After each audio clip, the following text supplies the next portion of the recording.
We will treat them in the language they understand. We will treat them in the language they understand. We say we will talk to them in the language they understand. We will organize the police and the military to pursue them. That's what we can do. And we are in opposition. Are we supposed to let a government that has become so incompetent, will be praising them and say that, oh, terrorism is happening, Jonathan is doing nothing, well done Jonathan? Are we supposed to do that? We are in opposition. Our job is to look at even good things that they are doing and say they are not doing it well.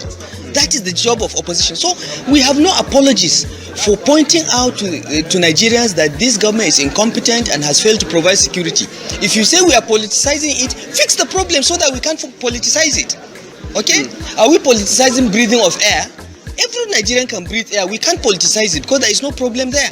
But if you fail to supply petroleum products and we say you are failing, you say we are politicizing it.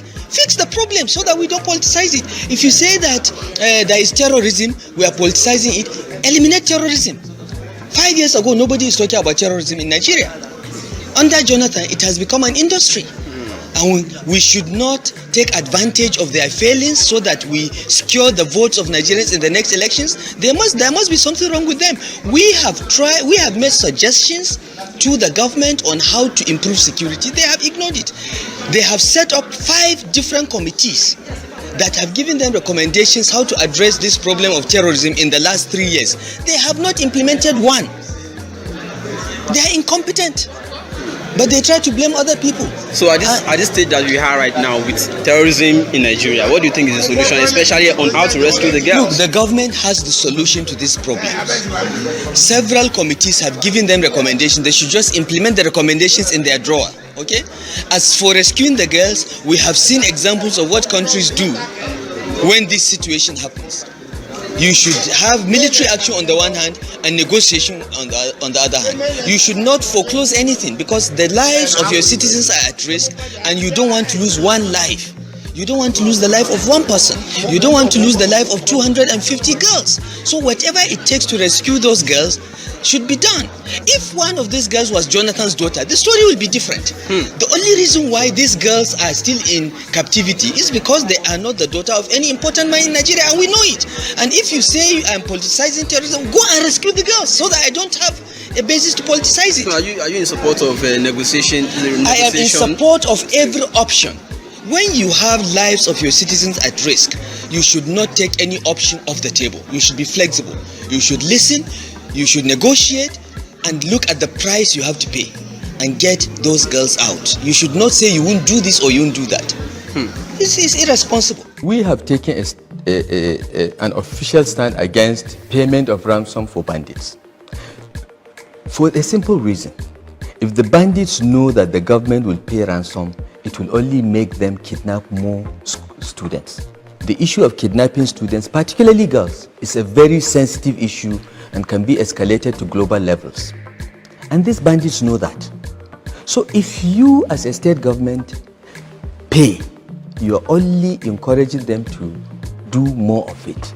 And we have so many schools, some in rural areas, that you can never adequately protect. And these bandits come in motorcycles, they come in 200s with AK-47. Even if you have 20 soldiers there, they cannot successfully, defend against 200 soldiers with, bandits with the same firepower.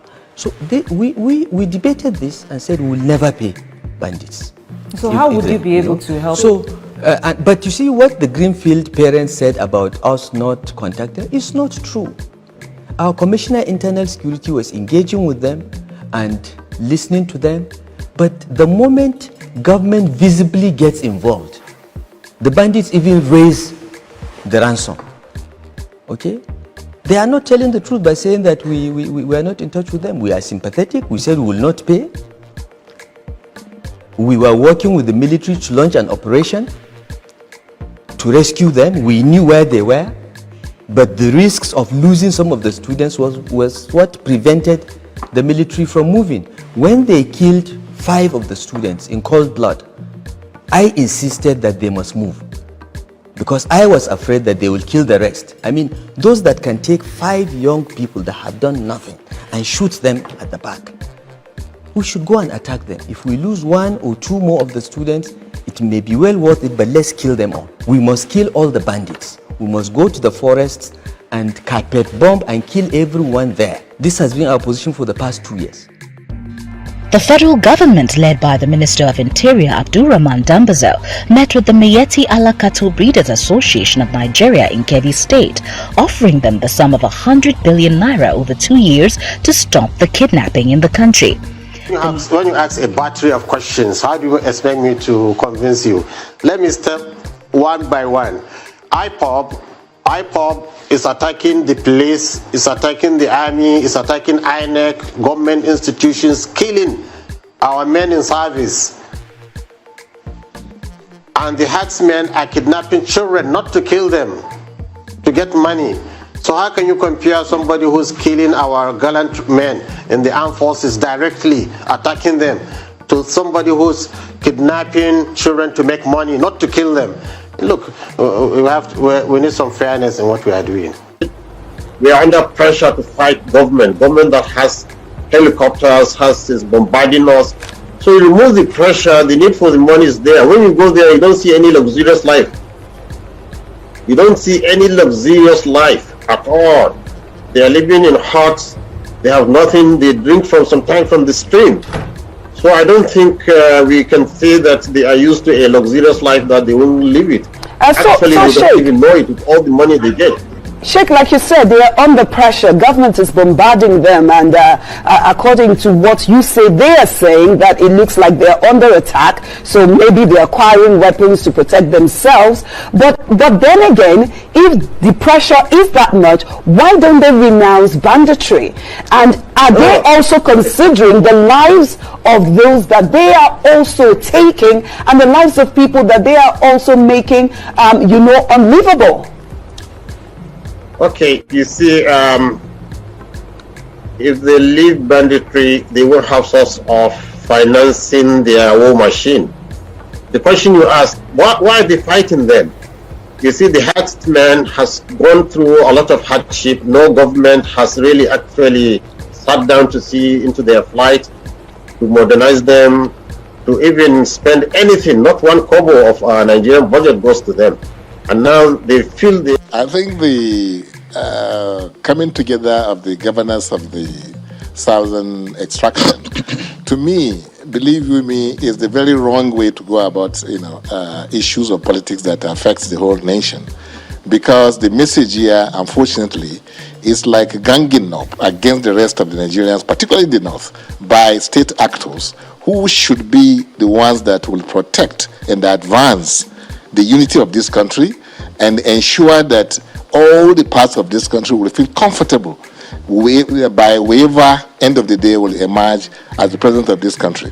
But if you go the way you are going and you have all the things listed in the communique or in their meeting, it seems to be a kind of ganging up against the north. When you look at the grazing, you look at the insecurity, you look at the issue of politics 2023, how can we have elected officials, governors for that matter, coming out in this manner to emphasize things that divide us, not talking about things that unite the country? I mean, it beats my imagination. It is unfortunate that we don't have governors today coming together on issues of principle, that maybe that we are progressives or we want a progressive government in this country, or we belong to a particular ideological leaning and therefore we want to entrench that kind of politics in the country. But what we are hearing is that it's like these governors are not anything better than Igbo or Kanu or any person that is not elected to protect the nation. Enough is enough. Thank you. They are playing politics with people's lives. They dump us into this ground with that armor, with that ammunition. We have to cop this very particular area within a tinkle of a second. I know what kind of us can do. Good or fine? I know what kind of us can do. Good to go. How many bandits are inside this booth? Good to go. Playing politics. They are playing politics with people. Big men are eating money at the above there. Saying that we should not even do that. We should not go after them. About the kidnap of these children, and he will shoot gun at us. Are we terrorists? Can't we air our views? Nigeria no more free for us to air our views. He will shoot gun at us. For what? Are we terrorists? The terrorists are in the bush. You should go and shoot gun at them. What nonsense is this? The government should do this. They should work on this. You come with his uniform and be shooting at us. Why would you go to the bush and shoot at people? Nobody's saying anything about it. And you're shooting at us because we're actually saying that they don't have the accurate number now. But they are taking. There's nobody saying anything about them. Nobody's accounting for them. Only ask, what is it? And the women are crying because they have children that were taken. And you shoot at us? For what? We are not criminals. We are not terrorists. We are law-abiding citizens. We are only asking that the government should say something. What is our offense? What is our offense? If this is the government, this is Kaduna State, we only asked. They should do something about it. We're only lamenting. And he will shoot at us because he's a military personnel, because he has a uniform and a gun. Why don't he go to the bush and shoot at the kidnappers? So if we adopted presidential system of government from America, why can't we adopt ranching from America? Of course, we have done that in Benue State here, and you have seen that it has succeeded. So this question of erasing those who oppose to Fulani men. I also heard about the press statement issued by the presidency when the governor of Ondo issued a 7-day ultimatum that the Fulani should leave the forest. The presidency came out swiftly and said that it is wrong for him to say that. But when people are killed in Benue, killed in Ondo, killed in Ekiti, killed in Taraba, killed in Jigawa, killed in Zamfara, killed in all these places by these herdsmen, and they come out. There is one Fulani social cultural organization called FUNA, who came out and claimed responsibility and said that they are going to do more. They will mobilize Fulanis from all over the place to come and take over Nigeria, that it is their ancestral land. Presidency did not say anything. But they quickly ordered the arrest of an activist who stood up to speak and to work against his people. What else will you do? When you see your people being killed, you see your people's farm being razed down, being eaten up by herdsmen, what else will you do as a patriotic person of that community? What else will you do? It's just the same thing. The World Terrorist Index have described Fulani as the 4th terrorist group in the world. But up to today, they have not cared, the federal government have not cared to declare herdsmen as terrorist organization. And they have gone further to form Miyeti Allah, Cattle Hore, Miyeti Allah, Cattle Breeders, Miyeti Allah, this one, Funam, that one. And federal government is romancing with them. And federal government comes out to defend them anything time something happens to them. But when they cause pains in the lives of other people, federal government will keep quiet. Federal government have gone ahead to ban IPOP. Why can't they ban? What did IPOP do that they went ahead and banned them? This one that Fulanis are taking over everywhere under the watch of the presidency, and they're not saying anything. What is the meaning of that? What are they trying to say? When you talk, they will come after you. Some people are afraid in this country to talk because if they come, EFCC will come after them. ICPC will come after them. Security agencies will come after them. They did that to me. And I went to court against them and I won. They did that to me. They tried to impeach me. But by the grace of God, I survived. So these are the issues. So why do you need to go and talk about that man must be arrested? How about the Fulani men that killed people, remove people's eyes, give people gradual killing? Have you made any attempt to arrest them? All these things are all over the place on social media. And that is why I'm calling on Mr. President to act fast. Otherwise, it will be late. And all of us will be consumed. We may wake up one day and we'll discover that we don't have a country. If in Igbo land today, they are giving Biafra, right in Igbo land, I know when you go to Imo State, the Okigwe man want to be the leader. The Olu man want to be the leader. So what are we talking about? So when you give us Biafra, the Olu man will say, I want Olu nation. If we have a problem, let's acknowledge we have a problem and solve the problem. The world is becoming global today. So this issue of we want to leave is because there are problems in the current state of Nigeria. If those problems disappear, everybody will want to fly the flag of Nigeria and carry the green passport and say, I am a Nigerian. Our leaders should hear this very clearly. Don't pretend there is a problem in Nigeria. A problem of marginalization, a problem of oppression, a problem of segregation, a problem of religious difference is a reality. People don't think like Nigerians first. They think the region they come from, they think their ethnic difference, they think by their action and their body language. So we should tell ourselves the truth. Secessionists are calling for cessation because there is injustice at the center. But when everybody is happy, I am telling you, nobody will know that there is a Yoruba man in Nigeria. Nobody will know that there is an Igbo man in Nigeria. The Benue man who is a thief or who is an Idoma man, they will not know there is a difference. They will only know there is one Nigeria. We are not more diverse than America. America has almost all the races of the world, and yet they live as a nation and they are very happy. And they are the giant of the world. In our diversity is our strength. In our diversity is the beauty of life. They say a stitch in time, they save 92 on another year. As you can hear now, we don't get 37 states and capital now. Borno, Meduguri, Borno, ISWAP. Borno state don't get another state when government not create. Because Boko and ISWAP, they don't elect their own governor in the name of Abakaka. A state inside a state.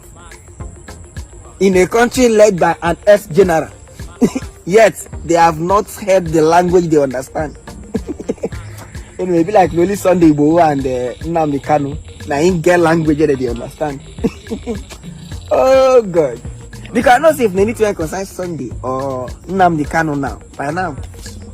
If I don't send DSS now, if I don't see that they'll come arresting cat. Now, Sunday night is like cat.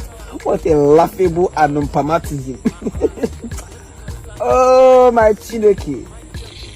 Up till now, no python dance, no gorilla shake, no monkey bite. A state inside the state. Other they talk and sing, since they say Nigeria is our father's land. When I show me that part when belong to my papa, I want sell them 3-2. I use the money, enter motor, go sell my border from there, find my way. If you get money, run. No. Anybody they tell you say some patriotic for you to leave your country, that story the person define. No, run. The highest asset you can ever have in this country is a visa.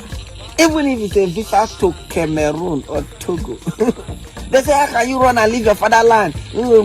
Now would they alive your soldier? Who don't buy soldier? Get soldier. Run when you can. A state inside a state. After the tell us say Nigeria is safer now than it was in 2015. I don't beg you now, I'm gonna carry us go back to 2015. Because in 2015, I don't say that those guys they worry, but Jonathan was still pursuing them up and down. Just say the army general said they give money to buy things that time. They go shove the money, and Amadu I will still strike all of them, unless I'm not called. You get as I take the, now you're quiet, I they keep them. Get as I take them. Where El-Rufai now? El-Rufai, should he don't go withdraw if he came for inside school? Why did they ask her? Say, why not use the same power when I take arrest Nnamdi Kanu? Say, arrest all these ISWAP and Boko boys. They come outside, they say, because they not get leader. They get leader now. They get governor. In Abducted. And they get state, full state. You are on record to have said that the president was a born-again Democrat. At what point exactly did you begin to have a change of mind? You know, when we remember your pronouncements and your positions prior to 2015 general election, at what point exactly did you begin to witness, you know, things that compelled you to change your mind, you know, to where it is now? I can date it. I can time it exactly. It is when the depredations, the massacre of the Benue people began by, and provably by the Fulani herdsmen. And for a long time, I haven't held back judgment saying, wait a minute, could they be bandits? Could they be Boko Haram, etc., etc.? And then the Miyeti Allah opened its mouth, not only to acknowledge responsibility, but to threaten a state within this conglomeration that we call Nigeria, to threaten the government of that stage, further killings for exercising its constitutional rights to defend its own people.